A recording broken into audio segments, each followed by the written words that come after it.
சுக்கிரன் பார்வை படுதல் வேண்டின் எங்கள் இறைவன் கணபதி இடக்கையின் கீழே புத்திர பாக்கியம் தருகிற பகவான் சுக்கிரன் அங்கே குடியிருப்பான். அவன் கற்பக கடவுளை கண்டவர் தமக்கு பொன் பொருள் அள்ளி கொடுத்திடுவான்.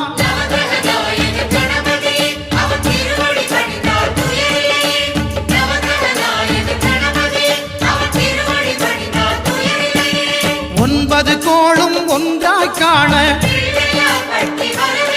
அங்கு கற்பகம் என்னும் கடவுளின் மெய்யில்